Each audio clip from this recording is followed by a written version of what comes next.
Urea సమస్య చాలా తీవ్రంగా ఉంది. యూరియా వచ్చింది సగమే. అరకొరగా సరఫరా చేస్తున్న కేంద్రం.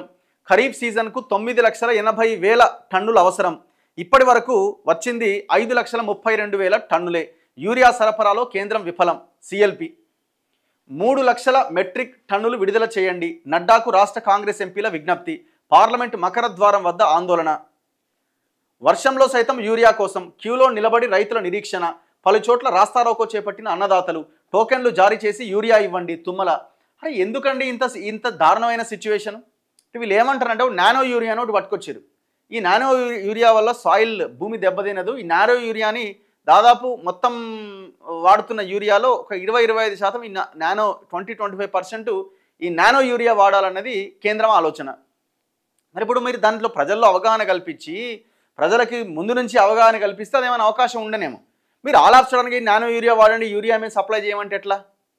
ఇది టోటల్గా రావాల్సింది కేంద్రం నుంచి. రాష్ట్రం కూడా ఒత్తిడి పెట్టాలి. ఇండెంట్ అంటే వాళ్ళు ఏమంటున్నారు, ఇండెంట్ మీరు పెడతలేరంటారు. అరే మేము పెట్టినాం కదా మీరు ఇస్తలేరని వాళ్ళని ఎవరిని అనాలి? ఇప్పుడు జనం కష్టాలు చూడండి, దుమ్మెత్తిపోస్తున్నారు. ఇగో మహబాద్ జిల్లా గూడూరు జాతీయ రహదారిపై రాస్తారోకోలో మహిళా రైతు నిరసన. ఖమ్మం జిల్లా ఏన్కూరులో యూరియా కోసం ఎగబడుతున్న రైతులు. మహబూబ్నగర్ జిల్లా ఆత్మకూరు సింగిల్ విండో కార్యాలయం ముందు తమ చెప్పులను క్యూ లైన్లో పెట్టిన రైతులు. ఎందుకండి దారుణమైన పరిస్థితి? యూరియా కోసం రైతుల వెతలు. పంపిణీ కేంద్రాల వద్ద భారీగా బారులు. వర్షంలో సైతం క్యూలో నిలబడి నిరీక్షణ. నిన్న ఏకంగా పెద్ద ఎత్తున ధర్నా ఇది మహబాద్లో. రాష్ట్రానికి సరిపోయేంతగా రాని యూరియా. ఎకరాకు ఒక్కో బస్తా మాత్రమే పంపిణీ. వేల సంఖ్యలో క్యూ కడుతున్న రైతులు. కొద్ది మందికి అందుతుండడంతో ఆందోళన. పలు చోట్ల రాస్తారోకో చేపట్టిన అన్నదాతలు. టోకెన్లు జారీ చేసి యూరియా ఇవ్వండి. ఇప్పుడు టోకెన్లు జారీ చేసి యూరియా ఇవ్వండి అని అనడం తప్ప ఇంక అవకాశం లేదా యూరియాని దిగుమతి చేసుకోవడానికి? కేంద్రం ఏం చేస్తుంది మరి? ఇక్కడ ఉన్న బీజేపీ ఎంపీలకు బాధ్యత లేదా? రాష్ట్ర ప్రభుత్వానికి బాధ్యత లేదా? ఏం అన్యాయం ఇది? ఇగో ఎంత వచ్చిందనంటే యూరియా వచ్చింది సగమే. అరకొరగా సరఫరా చేస్తున్న కేంద్రం. ఖరీఫ్కు 9,80,000 టన్నులు కావాలన్నట. 9 లక్షల అంటే దాదాపు 10 లక్షల టన్నులు కావాలి. ఇప్పటికీ వచ్చింది జస్ట్ 5,30,000 టన్నులే వచ్చిందండి. ఇక సగానికి సగం పెండింగే ఉన్నది. ఇంకా 4.5 లక్షల టన్నులు రావాలి. సరఫరాలో కేంద్రం విఫలమవుతుందట.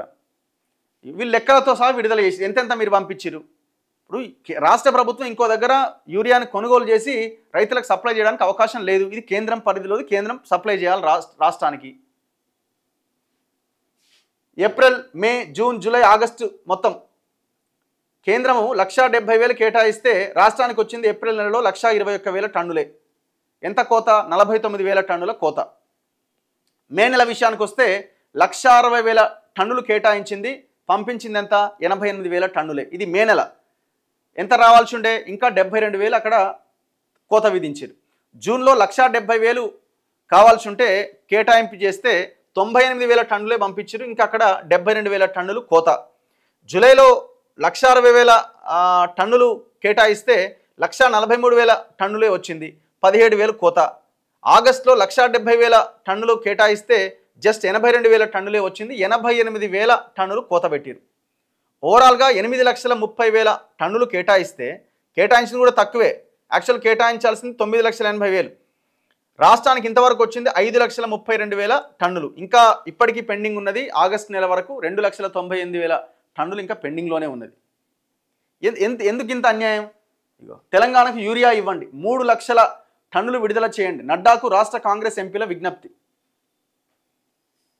ఈ నవ్వుడేందయా బాబు? ఈ ఫోటోలు దిగుతప్పుడు ఆ ఇష్యూ ఏంది? మీ నవ్వుల ఫోటోలు ఏంది? కొంచెం ఆ మొహాలన్నా సీరియస్గా పెట్టొచ్చుగా.